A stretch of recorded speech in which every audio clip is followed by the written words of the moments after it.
bet you'd love to have your dog be able to be free off leash, but still be able to call them back at the drop of a hat. That's exactly what we're talking about on today's episode. Welcome back to the McCann Dogs Podcast.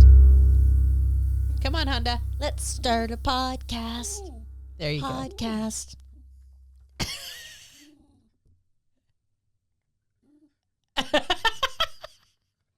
Well, that was a perfect introduction to today's podcast, Honda. Honda, our resident, what is he, our mascot? What is he? I think he's the resident senior citizen. He's the resident senior. Oh, I thought that was me. He's the resident senior citizen in the room on the podcast. We are well represented by a swan and an Ewok on that side of the room. I love it. What kind of animal am I? What would I play? It would be like maybe something silly. Yeah. Silly and an orangutan. Oh, silly an orangutan would fit so well. That would, yes. I was going to say like a kangaroo, and then I was thinking like an ostrich for some reason. We were just talking about ostriches. Yes, so. yes. Yeah, I could make a funny looking ostrich, I think. There we go. Alrighty, well, today we are going to talk about how to train your ostrich to be an off-leash dog. Wait, an off-leash ostrich. Off-leash. I think most ostriches are off-leash. I think you're right, too.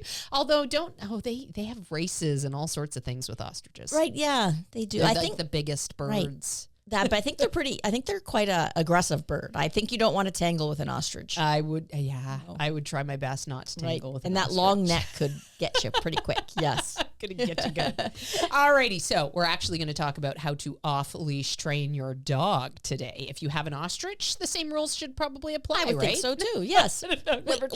Well, Jan, who we've had on the podcast before, she used to look after the ostriches for the African Lion Safari in the winter. We'll have to ask her. So we'll have to ask her, yeah. She probably did some training with them, so we'll get some tips from her. I remember her telling me they were all females because the males were quite aggressive, so they only had females. Oh, interesting. Mm-hmm. Yeah. I didn't know that. But there you go. Right. I think she brought in an egg once to show us, too. Oh, yes. I do remember her bringing in ostrich eggs. Yes. And they're quite large. Quite large. But she used to also bring ostrich fillets as well because she also did some other ostrich work for farm raising and things like that. Oh, I didn't realize that part. Oh, so wow. There's a whole bunch of variety of experience there. So anyways, enough about ostriches. Yes. If we want to talk more about ostriches, we'll have Jan on again. Yes. So in the meantime, let's talk about dogs. So I want to talk today. We put out a really, really good video on our YouTube channel recently about training your dog for off-leash control and how to bridge the gap using a long line. And while the long line is a fabulous tool for this exact thing, it is not a magic tool. Mm-hmm. It is not something that you can just go, oh, well, I want my dog to be off leash one day, so I'm going to put him on a long line and that's going to do the work. So I wanted to really drill down today and talk about the work itself, not just the tool of the long line. The tool of the long line is going to be something that will help you with creating off-leash control with your dog, but it's a step in the process. It is not the process in its entirety, and there are still some really important things that you need to do and teach with your dogs in order to get to the point where you can now go to a long line and start to teach them off-leash control skills. So, first and foremost, what would you say, I love putting you on the spot, what would you say is the first step in training a dog to eventually be off leash? Well, you have to teach them to come when called. That's a great one. Is that the first one of the first ones? That's a great one. Well, that is definitely a skill. Right. But I would say, so, I mean, that's an important skill, and a recall is crucial. Mm-hmm. But I would say that you need to do a lot of training with the dog overall. Oh, in general, definitely, yes. And create, I should have dragged you along in my line of thinking there a little bit more. So people know, I didn't even know we were going to be talking about recalls and getting your dog off leash until when Shannon mentioned it at the same time you found out. Exactly. It's always a surprise. We want the podcast to be as organic as possible. So only we do Shannon as little knows planning as possible. Yes. Yeah. And my planning is like, okay, that's what we're going to talk about today. And then I think about, a few very key segments, and then we roll, because this should be sort of an organic conversation where we just chat about what's important in dog training. Right. And if it's too planned, then it's too much like a lesson. Yeah, too much like a lesson. Exactly. Yes. Exactly. And it's not as funny when we're too planned. Yes. We stick to script, and we're not as funny as Swanee, especially. Swanee not that Swanee's not as funny, but Swanee being as funny as she is, we want to make sure that we give her the creative license and the freedom within the podcast to be funny. You're pretty funny too, Shannon. You saved that. Alrighty, so my intention in saying that it's important to train the dog to have skills is that the first thing that we do with our dogs is we put a leash on them so that we can keep them from making the wrong choices, and we teach them how to make good choices. Right. So I'm going to do that first on my 6-foot leash, and I'm going to make sure that my dog understands all the skills that I need him to understand on a 6-foot leash, because that's where I have my best control. So what are some of the skills that you teach on your 6-foot leash to start with that you're thinking you will use later on as a way of bridging the gap to get to that off-leash control? Well, I want to have overall verbal control. So I want my dog to, when I call out their name, I want the dog to respond to their name. When I ask my dog to sit, they need to stop wherever they are and sit right away. I love that. When I say, look at me, I want my dog to look up towards me. You have caught me off guard here. But you're doing great. Guard, yes. I'm going to teach weights. I'm going to teach stays. I'm going to teach verbal downs. So what does a stay have to do with off-leash control? I love this. See, this is why it's good as an organic conversation. So tell us, what does a stay have to do with off-leash control? Dogs are creatures of motion. And when we teach a stay, we are taking an animal that loves to move and do things, and we're having them hold position until we tell them it's okay to move. That shows great leadership. And it also shows great impulse control and emotional control on the dog's part. So even though stays are kind of boring to practice because not really much happens on a stay, a dog with a rock solid stay is definitely looking towards you as a leader. Yeah, absolutely. Yes. And that emotional control, that understanding of leadership, that understanding of looking to you to take direction, all of those things feed into the dog wanting to listen and wanting to work for you. So now when we have these skills that we've taught them, it's much easier to think about what life will look like when we take the leash off. And will we have the skills to be able to control the dog then, to be able to keep them safe? And when we say control, I mean, I like to have great control with my dogs because I like to have freedom in life. I like to be able to leave my house in the morning and walk wherever I want with my dogs and let them enjoy the freedom of being able to be off leash, to be able to sniff the grass and sniff the bushes and pee on this and pee on that. But I also need to make sure that when the bunny runs by, which it does daily on my new property, when the bunnies run by, there's an abundance of them, I can call Ned back. You know, my puppy's still a work in progress right now, of course, because he is, 15 weeks? He just turned 15 weeks on Wednesday. But eventually he'll be at the same point where I expect that even though he's chasing a bunny that just suddenly appeared in front of him, when I call his name, the expectation is that he abandons that chase and motors back to me quickly. And that's what I love. I love being able to go out into the big wide world and trust that I can keep my dog safe. Right, trust that when Ned sees that bunny and starts chasing it, he's not going to end up 2 towns over before he realizes that he's left the property and ignored my command to call him, etc. And now he's going to have to find a new family to love him. Right. Yeah. So, yes. And I like too that I don't have to worry if you know, friends are coming over and my dog slips out the front door or out the gate and now they're on the front lawn. It's not a big deal. It's just, hey, come on, Honda, or come on, Atari, back in the house. Exactly. You know, whereas other people, oh no, the dog's loose, you know, and it's a mad chase. Or, you know, the dogs, you know, hop out of the car. You know, I have to carry the cooler out somewhere or some lawn chairs. Well, they can be off their leash while we do that and they'll just follow me along. I don't want to have to be constantly grabbing at my dog's leash and panicking about the dog and where's the dog, what is happening. a trained dog leads such a more full, big life. Exactly. I had someone say to me once when they found out I was involved with obedience in dogs, they say, why do you do all that training with them? Why don't you just let them be dogs? And I said, I do all that training so I can just let them be dogs. Love it.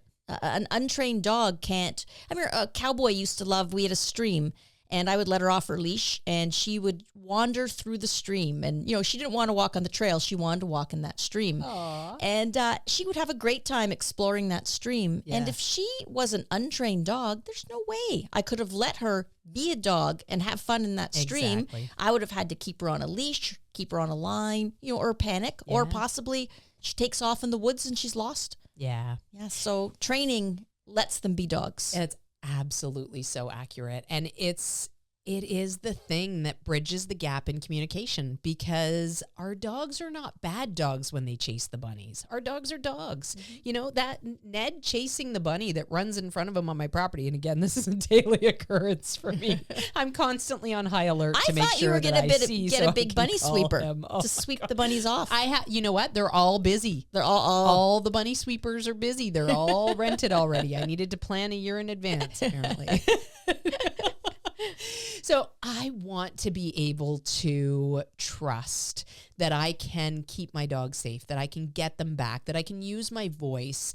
And that takes communication. And communication is what training is all about. It's not about being militant and having control over this creature. It's about being able to say, I trust that I can let this dog off leash, or I can bring this dog into this situation, or I can leave this dog home alone outside of his crate, or. See, I needed to be a seal. I needed to be a seal. Yeah, you just got your animal. Yeah, yep, exactly. You just got your spirit animal. Spirit animal. Yeah. Oh my gosh. Okay, so the idea of off-leash control for me starts right from day one. That doesn't mean that I'm utilizing off-leash stuff day one, but when little Levon came home at 8 weeks old, I'm already thinking in my training towards that off-leash process. So that means I'm starting right away with skills that I know I will need to keep him safe, to regain his focus, to, make sure that he's not ignoring my call and going into the bush and then I lose him too, sort of thing. So right away, I'm teaching things like response to name. You covered a whole bunch of these things. Stays are brilliant, even though they're really not practical for a lot of things. I don't use stays in my day-to-day life at all. I train stays so that I have the understanding of the emotional control and so that I can use them in obedience competition. Right. But the rest of the time, I tend to use my weight. Right. I tend to use just a sit or a lie down command. Like to me, sit means sit until I release you. Down means down until I release you. So if I said sit, my dog broke the sit, I would fix that. I would place them back in the sit and insist that they remain in that sit until I said okay. So I don't really need a stay in addition to that. But practicing those stays really ensures that my dog develops emotional control, learns to calm in any given situation and look to me for direction, etc. And of course, all of these skills I'm teaching by building value for them, right? I'm teaching my dog that holding that stay is going to bring him wonderful rewards. Yes, I'm going to insist that you do it, but it's also very positive for him to do it. It's very motivating for him to do it because he gets lots of rewards for doing that. If he turns on his name, he gets huge rewards, right? I might pull out the best cookies I possibly have. It might be cheese or chicken or something really wonderful. I might take off and run with a tug toy, or I might just take off and run and let my dog chase me. All of these things that are basically meant to build engagement. Right. Yes. Right. Yes. And that's what when you mentioned about running away and having him chase you, that's one of the first things I do too with my little puppies. I bring them home and I teach them that chasing me is hilarious fun and lots of rewards. Absolutely. And often as an adult even, with Honda can't hear now, so he's always dragging a long line. But often I can just turn and start running from him and he's like, woohoo! Yeah. And he runs as fast as an elderly Honda can to try to catch me because that's been fun and that's been ingrained in him. Yeah, for sure. He's still pretty spry for an old guy. Yes, he is. Yes. Yes. So all those skills are first going to be practiced and mastered on a 6-foot leash. And one of the things that I always want to be really conscious of is not putting tension on the leash. And a lot of the times this is where problems start to occur, right? We will have our dog on leash and we think that because they're on leash, we have to hold tight. We have to keep control. And, we might let them pull and then they feel that tension constantly, or we might have a tight leash constantly. And it really is like a flashing neon sign to the dog that says you're on leash, you're under control, you're being physically restrained. And then as soon as that feeling is different, right? The leash comes off, there's no pressure on the collar, there's no tension, the dog goes, haha, I'm free. Yes. And they recognize that, okay, maybe I don't have to turn right away when you call my name. Maybe I don't have to do this, that, and the other, because you don't have physical control of me. Right. So while I'm working with Lebon right now, I am conscious constantly that his leash is loose. There's no tension on his leash.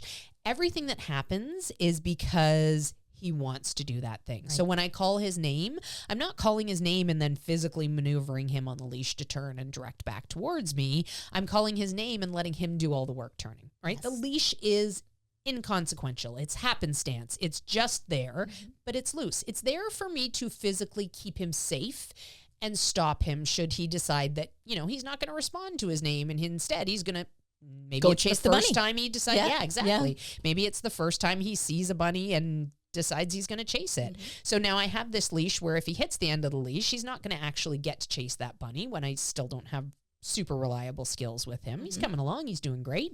But of course he's a puppy. So things are, I haven't had the time to build the extreme reliability I like to have yet. And that's one of the reasons we don't like the retractable flexi leashes too. So the retractable leashes always have a little bit of tension. They do. A lot of people want to teach the dog to come using that leash, but it always has that tension. It always says, I got you. I got you. Exactly. And then if you can picture when that flexi leash comes off and you really do need your dog to come because they're off leash, they don't have that pressure on the collar. And a lot of the times it's very innocent on the dog's part. We think, oh, they're stubborn. They won't do it because they know they're off leash. Well, no, your tight leash is part of the cueing system. Right, yes. And when the tight leash is off, the dog sort of zones out. Exactly, because they've learned to constantly feel this tension and this pressure. So it's not about that. It's almost never about any sort of stubborn or strong-willed tendencies. It's usually about something that we have mixed up for them and caused confusion in the communication system with. So if you can teach the skills, right? Teach the recall, because recall is crucial. You were absolutely right to hit on that one as your very first point. Recall is crucial. Response to name, building the emotional control, helping your dog understand how to turn on their ears when there's fast-moving creatures, etc. All those things are part of the training process. Right. And that happens on leash first, on a 6-foot leash first. And it doesn't happen overnight. No. This is getting your dog to the point of being reliable off leash is not something you can even learn in an 8-week training program. Absolutely. You can learn steps, but it needs more practice and it's a lot of fine tuning. Yeah. And something worth noting as well in that the fact that it takes a long time is not just because the skills need a lot of time to take. It takes a long time because our dogs are going through development usually as we're training, right? Unless we got a 3-year-old dog that's already hit adult maturity and now, you just have to sort of coast through adulthood and then you hit senior and whatnot. But there's not a lot of life changes and there's not a lot of fluctuation and things with the dogs with that. But in that first couple of years of their life, they're constantly developing. They're going from this baby puppy state to more of a younger puppy state to a young dog to an adolescent to an adult. There's all these stages that they go through and there's hormonal flux in there and there's all sorts of things that are going to change as well in their life, like the seasons. Right. So we're training a recall in fall, let's say, and everything's going swimmingly because our dogs have gotten used to coming when they're called off of all the leaves and the wet smells, et cetera, maybe some mushrooms, some squirrels getting their nuts stored for winter, all that stuff. Yeah. And then all of a sudden it snows. And now the world smells completely different and the world looks different and it feels different. And it's like a different situation for the dog. And we have to do a little bit more catch up with our training to help them understand that even though the world looks different now, the recall and the response to name and all these things are still solid expectations. And this is how you do it in this new scenario, right? That's what's fair to our dogs. So there's a lot there. It's not just, okay, I'm going to go to class once a week. And some people do think if I just train in class once a week, that's going to be enough. And it's not. It's not. The dogs need a lot of repetition. Yes. Often people too, they practice in their yard, and it's like, okay, my dog's coming really well in the yard, and then their next step is to go to the forest and let the dog off. And it's like, dogs are very situational. So just because your dog can come well in the yard does not mean he'll be able to come well at the forest. Yeah, absolutely.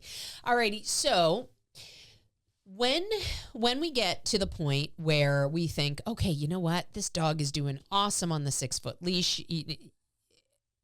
When you introduce the long line, how does the long line come into play at that point? Are you putting it on and then going, okay, see ya, you're free?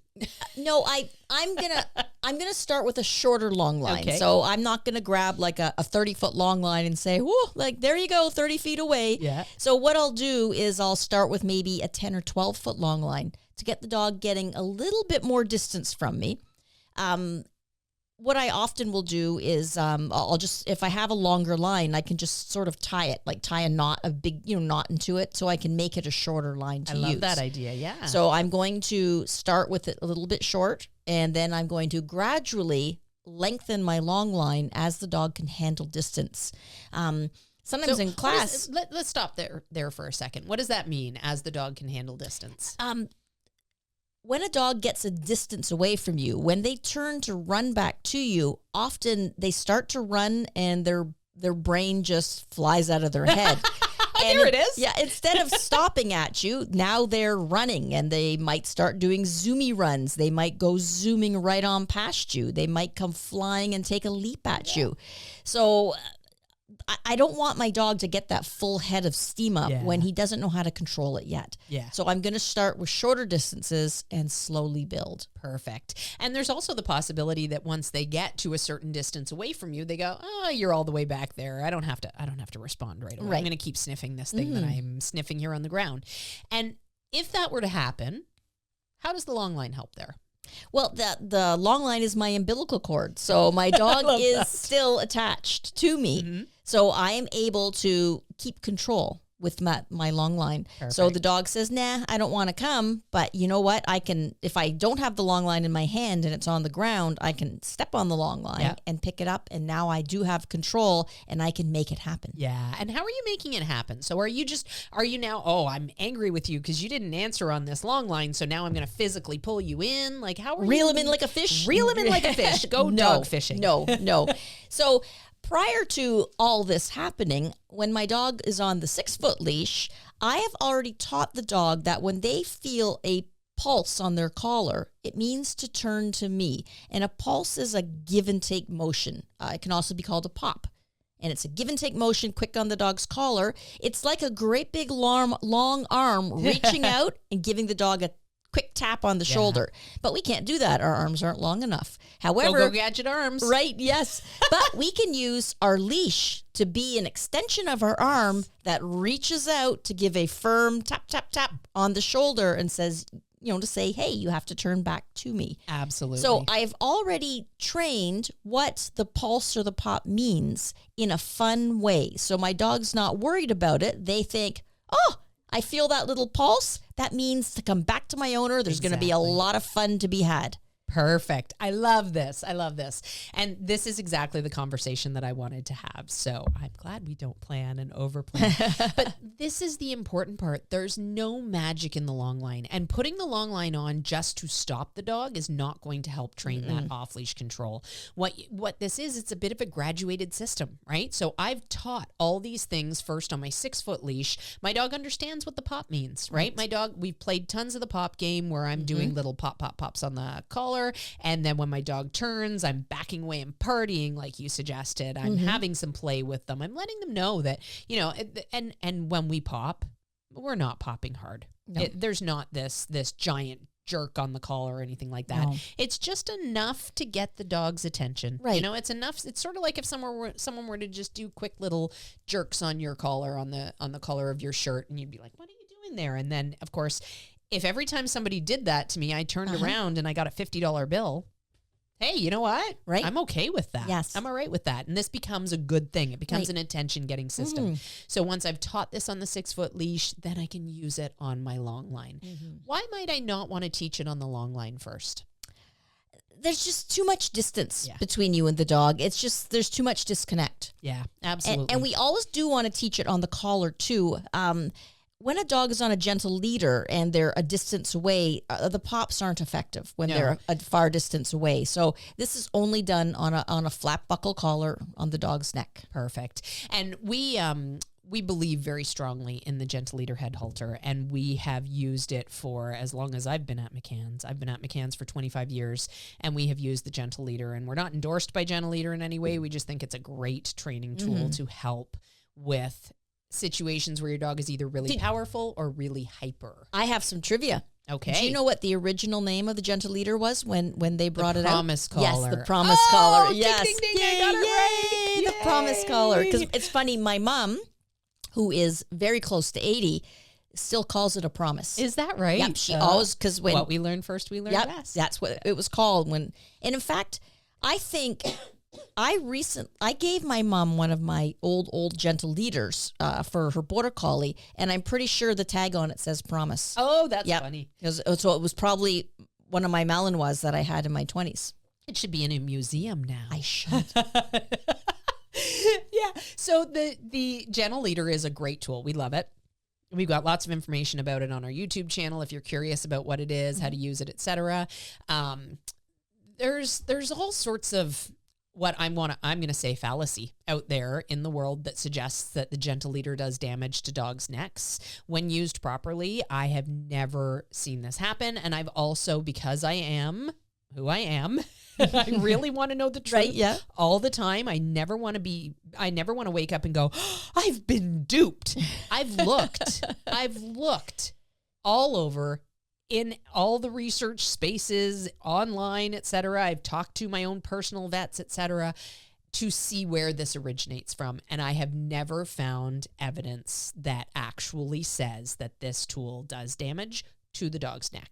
Yes. So I don't know where this information comes from, and I have absolute faith in this tool. I've used it on many dogs, and I have recommended it to hundreds, if not thousands, of students that have their own dogs. You never hear of a horse or a cattle or sheep. They're led on halters all the time, and I've never heard someone say, well, don't put a bridle on your horse. It'll injure their neck. Exactly. And the only caveat we ever give, though, is don't put it on anything other than the 6-foot leash. Right, yes. So if you're using a long line, this is sage advice that Swanee has brought up. Make sure that you're only attaching that long line to the flat collar, not to the gentle leader. I could see for sure a dog running full speed on a 20-foot long line, hitting the end of that, and their neck getting cranked back. Yes. I could see that being dangerous, but that's not how it's meant to be used. Exactly. You know?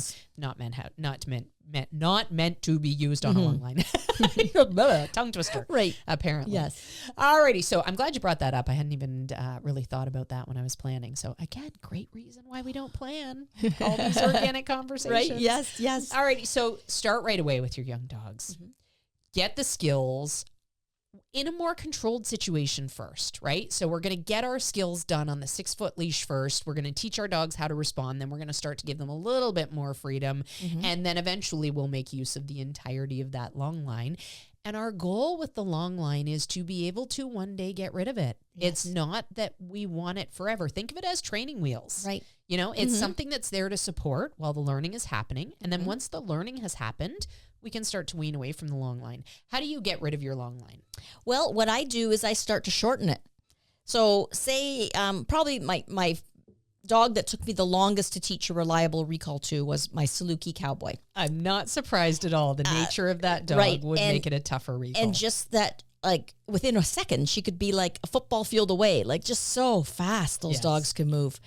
So when I started her, you know, I would have 30, 40 feet of rope, and I'd go to a big open field, and it was a lot of long line to have attached to her. And as I saw, she was reliable. She was coming every time she was called. She was, you know, easy to keep engaged with me. Yeah. Then I started to cut my long line. So instead of having, you know, say I was at 40, I would cut 10 feet off it. So now she's dragging 30, and we would go for weeks and weeks and weeks. And when I said, you know what, she hasn't made any mistakes, I'm going to cut it down to 20. And then I cut it down to 10. Now, at some point, she probably did start making mistakes again. Or actually, not mistakes, mistake. As soon as she makes a mistake, Yes. you know what? One mistake is all you get. Yeah. And then I tie it back on. Yeah. So I want perfection. I'm Absolutely. not looking. Well, yes. and when we allow one mistake, it just allows that maybe you can and maybe you don't have to creep into the relationship. And that one mistake is never going to be the sole mistake. Exactly. There's yes. always going to be more coming because these are living, breathing creatures. And yes, they're wonderful and we love them to pieces and they're not stubborn, but sometimes they test the waters. Right. Yep. Sometimes they go, you know what? I'm really into this sniff and nothing's happening when I'm sniffing this thing and ignoring you. So it must be okay. Right. And yes. then maybe next time it's okay too. And maybe next time there's a little bit more danger to the situation. Maybe it's not just a sniff. Right. Yes. So that's something that's really important too. It always matters. It always matters. You know, even if it's a situation where you call your dog and they're in the house and they don't respond and you go, you know what? Like, no big deal. They're in the house.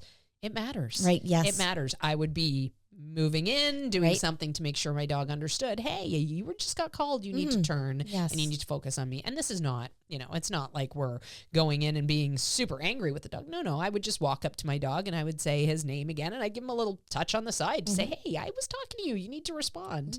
He doesn't need to get in trouble. He just needs to remember that this is what you need to do. Yeah. And I don't make excuses for the dog either. Like some people say, oh, well, I don't think he heard me. Or, a truck went by as I called. You know what? Dogs have excellent hearing, and your dog should be actively listening for you too. You know, That's they what training creates. Right. That's an what active training listener. creates. Yeah. So if I call and I think to myself, you know what, that maybe wasn't the best call. I'm not going to try calling again. I'm going to think, you know what? I got to keep this black and white and easy for the dog to understand. And there's no harm in picking up my line and repeating, come, and following through with the pop. Yeah. Because if the dog does hear, they're going to miss that pop anyways. So I don't make excuses. Good. I don't make excuses. Stop making excuses, Swanee. Exactly. You know what? People let dogs have gray areas, and dogs don't understand gray areas. Yep. We need to have things very black and white for them. So I want to be clear. Yeah. And you know what? I just do the training. If I make a mistake, you know what? Then I got to make myself better. Yeah. Good point. I love it. Alrighty, we have got a bunch of comments and questions from that video that I mentioned on our YouTube channel about the long line and using it. That looks like a big one. I can see. Yeah, you know what? This is a good one. Okay. So there was a lot of comments that I thought, you know what? I think we can do a great job clarifying things and helping this person realize what is missing in the process for them. So depending on what part of the process you're working on with your dog, if you are working with a dog that is fairly well trained on leash, then maybe it's time to start thinking about getting to the off leash point. If you are working with a dog or through the long line, of course, if you're working with a dog that is not well trained already on the 6-foot leash, that's where you're going to start. So it's so important that they have some skills before you start giving them freedom, because of course freedom just makes things more difficult for us. Freedom. I won't let you down. Freedom. That's all I know. Yeah. I won't. Yeah. Something about round. Yes. Something that rhymes, but anyway. Okay, so here's my question here. Working with a lab as a demo dog isn't fair. So the video that we shot has a lab as the demo dog.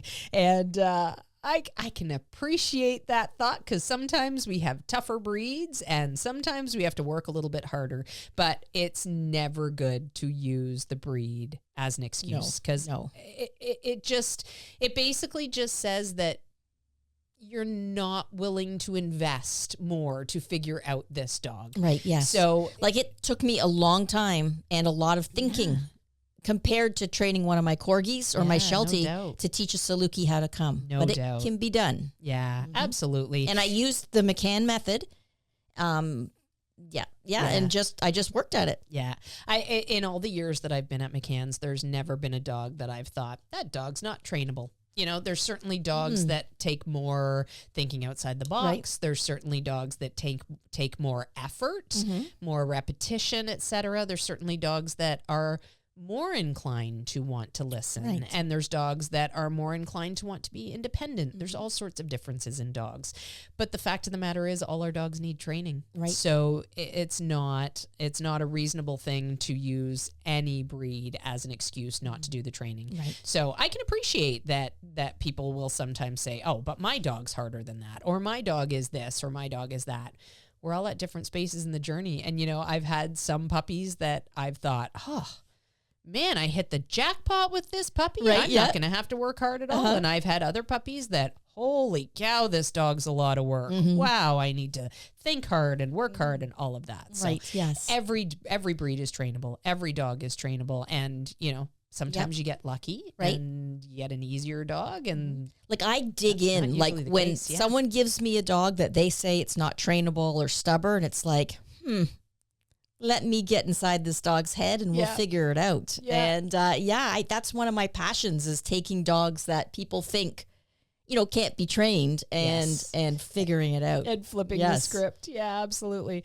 Alrighty. So this goes on. They're genetically programmed to be food motivated, outgoing, and confident. What about those breeds that are a bit more challenging? The ones that are not food motivated, the ones that are a bit more reactive. Any advice for the breeds that may need a workaround? And I love that last sentence because that's acknowledging that there is a workaround. There is hope in all of these situations. And there's no dog that's not trainable. There are dogs that are going to take longer to get there. There are dogs that you're going to have to manage differently. There are dogs that you're going to have to maybe change lifestyle a little bit, If you have a dog that is really you're struggling with, don't worry about off-leash control yet. Don't put that pressure on yourself. Right, yeah. Get some work done with the 6-foot leash. Build some relationship with the dog. Figure out what does motivate them because food, I'll tell you, people talk about food as if it is the be all and end all and the only way to train a dog. And that's not true. Yeah. And when I first started with dog training, when I was a young girl with my parents, we didn't use dog food at all in our training. We, taught a very old fashioned method called the Keeler method. And, there was no food at all. And my first dog that I started obedience trialing with, her basics of training were not with food. And it wasn't until I came to McCann's when I was 19 that I started using food with her. And we still found, we still motivated our dogs. They still, a lot of compulsion was used back then, but, our dogs came to us happily and they didn't run away from us. So yeah, I think people think now it's food, but there's so many other things. Absolutely. Yes. Absolutely. And even just in gentle insistence in some situations where your dog says, I really want to go over there and do that thing, having the tools to be able to say, nope, you can't do that right now. And also having the wherewithal to know that it is okay to say, no, you cannot do that right now. There's a lot of permissiveness. Right. And I think that people have thought that they need to be permissive with their dogs and they need to just be nothing but purely positive with their dogs. And that is not true. Right, exactly. We need to be able to say, no, you must sit at my side here. So we have a sit placement that we teach our dogs. We school them very, very well with things like the sit placement. We school them very, very well with things like the pop so that they understand how to participate in these things. Right, We're not just doing this to them. We're saying, it's like taking a child by the hand to cross the street, right? I'm taking gentle control and I'm gently insisting that this child is aware that there's no traffic before they cross the street by teaching them this thing. Yes. I have this tool of being able to take my child's hand and say, we're going to look both ways.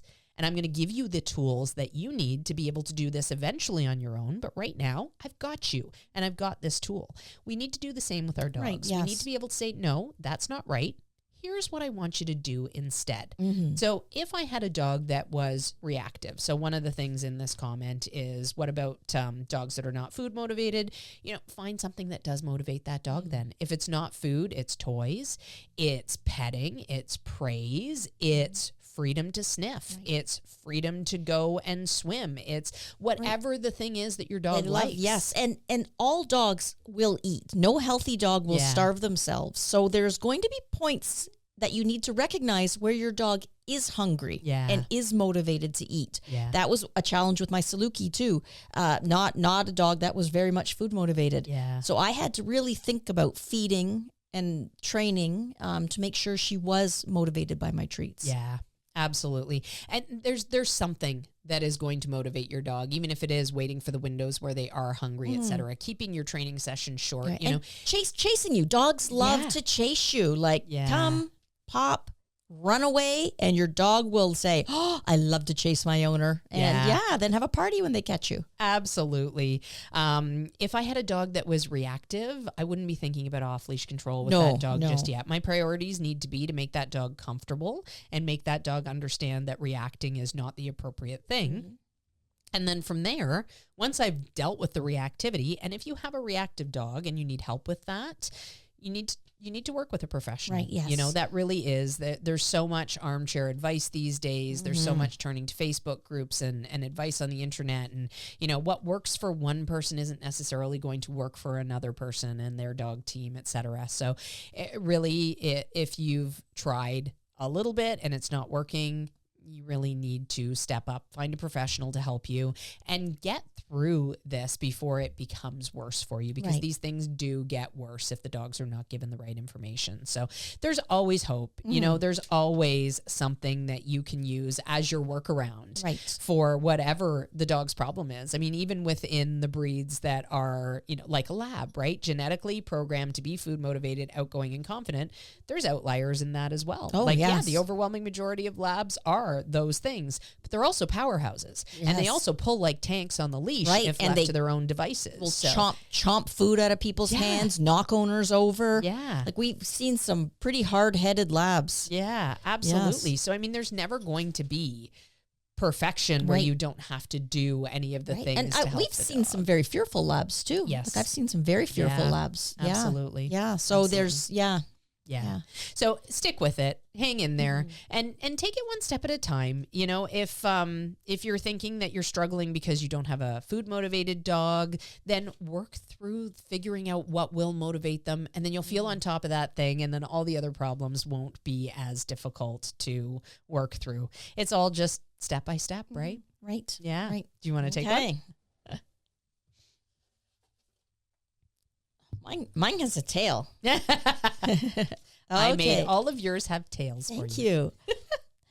Did you notice that I also made them in very big font? It is a big font. Yes, that's because we're both losing our close-up eyesight. I did bring my glasses, but I thought, you know what? I'm just going to skip that I notice when I read them, I often squint. I have a 3-month-old puppy, and he vacuums everything up off the ground outside. So no leash walking is a no-go. So basically, not being leash free is a no-go. Vacuums up. Well, I would say take his vacuum cleaner away. I would say bring him in the house and let him clean for you. Yeah, hire him out. I love that. That's funny. Well, what you need to do then is you also need to teach a strong leave it command and also a strong drop it command. Yeah, so when you have a dog that's so busy snarfling off the ground, now you have another problem. It's not a recall problem. It's not an off-leash problem. Yeah. It's I need to get verbal control to let my dog know he can't pick up these things. Exactly. And like we've talked about, you know, it's not this dog listens and therefore they can be off-leash versus this dog does not listen and therefore they can't be off-leash. It's how well trained is this dog? Mm-hmm. Because even a dog that you get lucky with, right? Sometimes you get that dog that just wants to follow you around and takes directions. And, you know, a lot of the times that's the young puppy at 12 weeks, right? That's I have a 15-week-old puppy right now. He's not ready for off leash. I want a handle on him. He's doing great. And most of the times I don't have to touch the leash, but it's there for the times that I need to make sure that I go, oh, you know what? That didn't work that time. Little Levon did not turn on his name that time. Like, I need to have control. So I wouldn't even be thinking about getting to off-leash with a 12-week-old puppy yet. That puppy is just starting all of the other stuff that we talked about, right? Yes. All this training to teach skills, to teach listening skills, to teach that puppy to respond to his name, to leave it on command. You know, if he can leave it on a 6-foot leash, then he has a much better chance of leaving it on a 10-foot or a 12-foot or a 20-foot leash. Right. But if you can't leave it on a 6-foot leash already, of course you're not going to take exactly the leash off. right. You know, that's definitely premature. Right. So yes, it's one step at a time. Right. Yes. So focusing on a leave it command, that should be the priority for that dog. And also not letting them rehearse that behavior. So if some days I let Honda out into the yard and let him eat every single thing he finds, and then other days I'm out there going, oh, don't eat that, don't eat that. Honda's like, well, I don't get it. Why can I eat things today but not eat things this afternoon? Like, so it's consistency too. Don't let your dog rehearse eating things over and over again. Plus, this day and age, too, you don't know what they're eating. There's, all kinds of bad things out in the ground there. Yeah, if you're out and about. Especially in the city, yes. Yeah, for sure. But that point in the process where we're teaching the actual skills and we're teaching the actual listening skills, like, that's where I'm at with Levon right now, right? He's learning all these things so that eventually I can be off leash, but I'm not in a rush for that. No, it's not going to happen tomorrow. I want the foundation. Right. I want the solid listening skills. And then we'll have hopefully the next 10, 15 years as wonderful time to spend together. Yes. So people are often, they want to rush through everything. Yeah. They don't want to do the steps. You know, it takes time for dogs to learn, and it's not going to happen overnight just because it seems simple to us. Yeah. This is another species. This is not a little human. Exactly. This is an animal. Exactly. And it takes longer. It does. And we need to build the communication so that they have a fair chance of understanding what we want. Right. Yes. All right. Here's another one. My dog knows when she has a leash on her and when I'm holding it, so she tries to make a run for it. So this is a common problem that happens when we create what we call leash-wise dogs. And sometimes that is because we've not been careful about not keeping tension on the collars. We talked a little bit about that already. But another thing that happens is people, instead of weaning off the long line, like you talked about, there's a period of time where you're planning to wean off the long line. You cut off, 10 feet, and then you spend a week, 2 weeks maybe, having the dog drag along that long line that's a little bit shorter. And you continue your training and you continue to proof your listening and things are going great. So then you cut off a little bit more and a little bit more and a little bit more.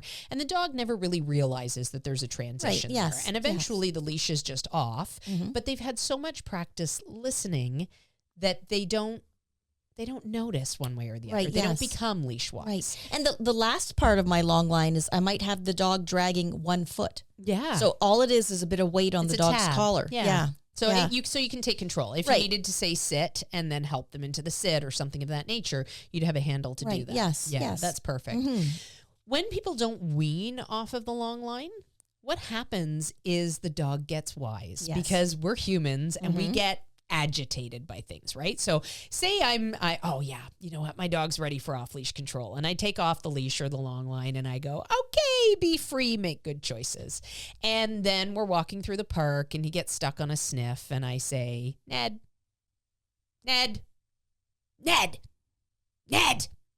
then I get angry and I march up and I put the long line on Ned, and now I go, Ned, and I follow through with corrections or whatever the case may be. And then I take the long line off again and I let him be free. I'm basically telegraphing this whole situation for him so well to say, when this leash is on and you feel any of this pressure on your collar, even if I'm really careful about keeping it loose, there's still a little bit of tension with that. The dogs can still feel it. So it's still going to be something that registers in their head. And my dog goes, okay, now you can take control. So I better be good because when I'm on leash, you can get me. Right. And then, of course, when I'm off leash, they see you coming and they start moving away because we're effectively teaching them that listening to us is not fun. It's not valuable. It's not worth their while. And it's not a must.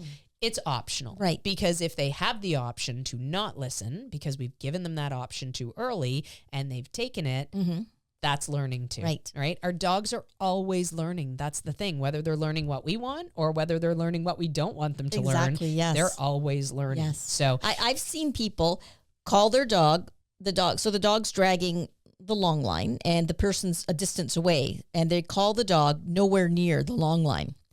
And you can see the dog give them the side eye. The dog's looking. and side eye. When the person starts to walk towards the dog now realizes that maybe they're taking control, and they either run off, or that's when they start to come towards the owner because now the person's walking in to get them. Exactly. So, when you do you think call, that's good enough when they respond at that point? No, that's not good. That's not I'm good. glad you were so incensed too.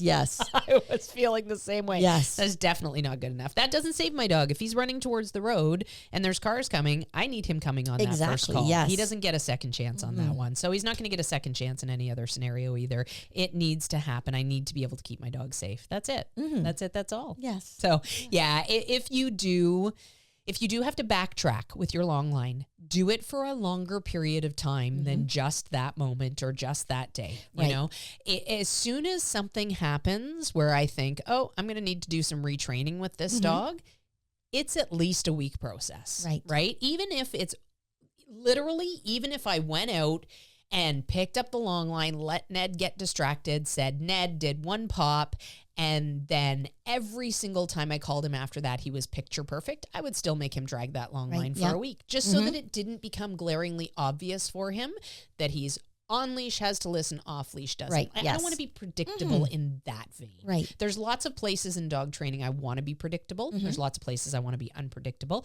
but I definitely don't want to be predictable with whether or not I have that physical control, especially as he's deciding, the direction he's heading in his life. Am I listening every time, or am I learning to ignore sort of thing? Yes. One thing I'll do too is when I say I'm letting the dogs off leash in a field or a forest. When I get out of the car, I often do some practicing before I drop the long line.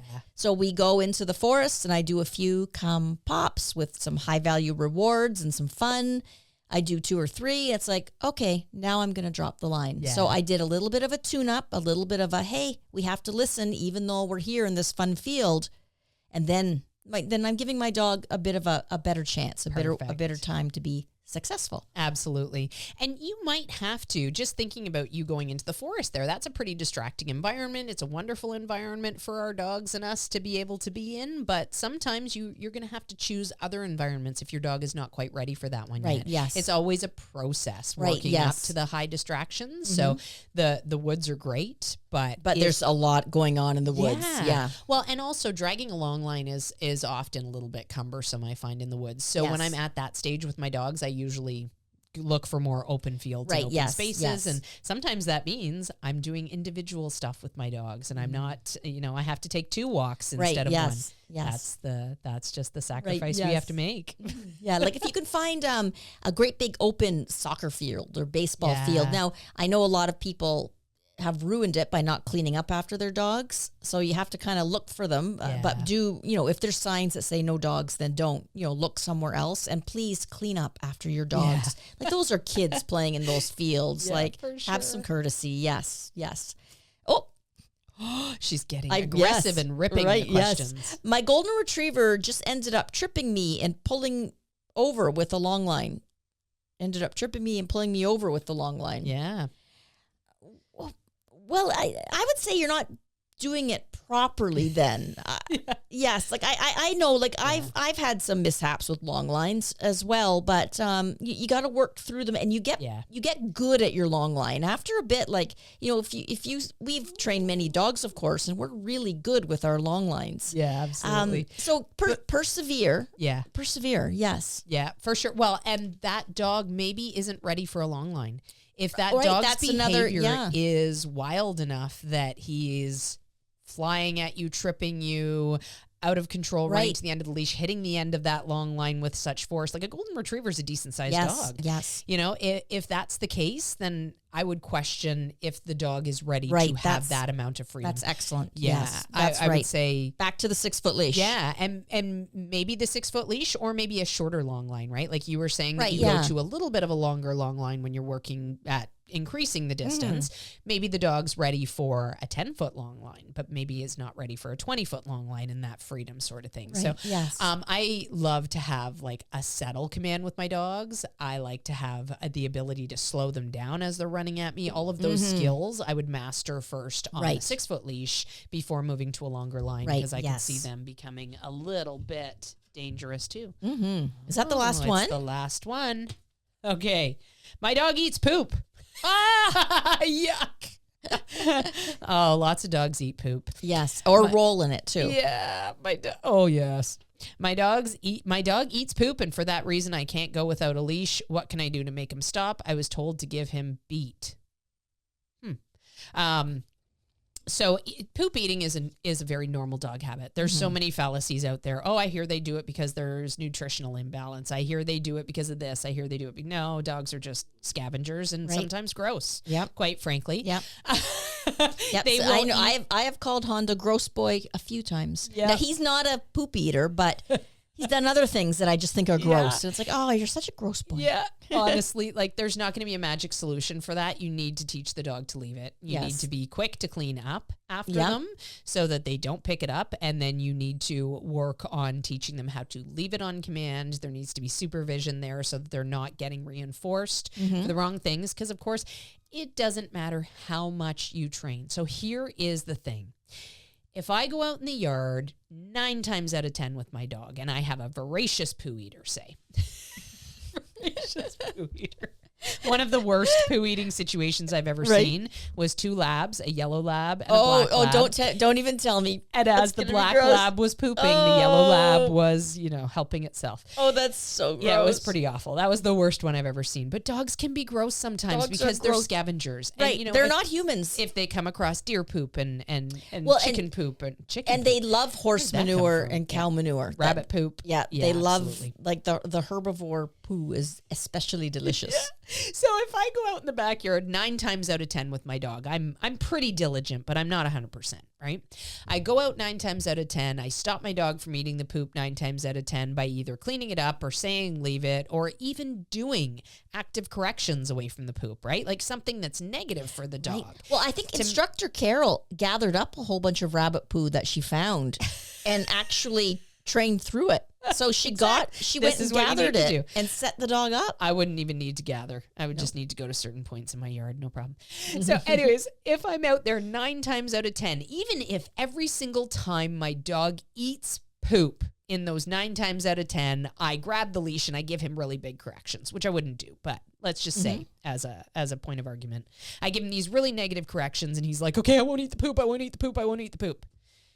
The one time that I don't go out there with him and he decides to eat the poop and he doesn't get that correction for it and he enjoys eating that poop, that is going to drive his behavior moving forward. It's pulling the slot machine. Yeah. The 9 times out of 10, when I'm out there with him, he's going to go, no, you know what? I'm going to be good. I'm not going to eat the poop because I know I get in trouble when I eat the poop. But you're not around. It's good to eat the poop. It's rewarding to eat the poop. I'm going to eat the poop and nobody's telling me it's wrong. So there you go. Right. So, and that's a lot of the times that's what people end up doing to themselves is they are inconsistent. Yes. So while they're in the training process, they sometimes address the behavior, but then the dog is able to exhibit the behavior for some reason during other times. The rewards that the dog gets, eating that poop is so self-rewarding for the dog, especially if the dog is super food motivated, loves to eat poop. That is going to continue to drive that problem forward. You need to manage it 100% of the time until the habit is completely changed. Right. And then you have a fighting chance of making sure that the dog will make the right choices in your absence. Right. Yes. Yes. Eating poop. How can I make them stop? That's the training plan. This is communication training. You need to be able to teach them that it's the wrong thing to do, give them enough incentive to ignore that thing, not do that thing, and then you can slowly start to give them the freedom where they can make the good decisions on their own. Right. But depending on their age, depending on how much they're trained, how well they've been trained to understand the rules, etc., and depending on the type of dog they are. Some dogs are really opportunistic and they're going to go, oh, I'm going to grab that poop and wolf it down really quickly. Our food motivated labs, we'll go back to that question for a minute. That that situation I described. That dog is getting a huge reinforcement for eating that poop. Yes. I mean, it is the nature of dogs to repeat things they find pleasant and to avoid things that they find unpleasant. Right. So yes. if the poop eating is pleasant and they have an opportunity to do it, Right. Yes. it's going to build a habit. And there's It's no going to build behavior. magic gimmick. No. There's not. Like if vets knew of a magic pill that would stop dogs from doing this, like a lot of us would be investing in that pill. Absolutely. So there's nothing you can feed the dog that's going to deter it. It's a lot of them are just old wives' tales. Yeah, absolutely. It's not a nutritional deficiency that they're identifying in themselves and trying to work through by eating the poop. It's just a scavenger being a scavenger. Right. And if they have the opportunity to do so, that's what they're going to do. Right. So Yes. And if the dog has a habit of doing that, I would definitely get them wormed too. Yeah, 'Cause I good know thought. one of our friends' dogs ate a lot of rabbit poo and was infested with worms. Yeah. Ooh, Yes. good idea. Ooh, I don't like worms. I don't like poop eating either, but Right. here we are. Right. All right. Well, that was a fun episode. I Yes. hope everybody has success in getting to the point where they can get their dogs off leash. But remember, it is a process. It is not something that's just going to happen for you overnight. And it is the magic long line is not really magic. It's just one of the tools you're going to use in the process. Thanks for joining us, everybody. Happy training. Happy training. The McCann Dogs Podcast is brought to you by McCann Professional Dog Trainers. We help dog owners to have a well-behaved, four-legged family member. Please give us a call at 905-659-1888 or visit us at mccanndogs.com. Happy training!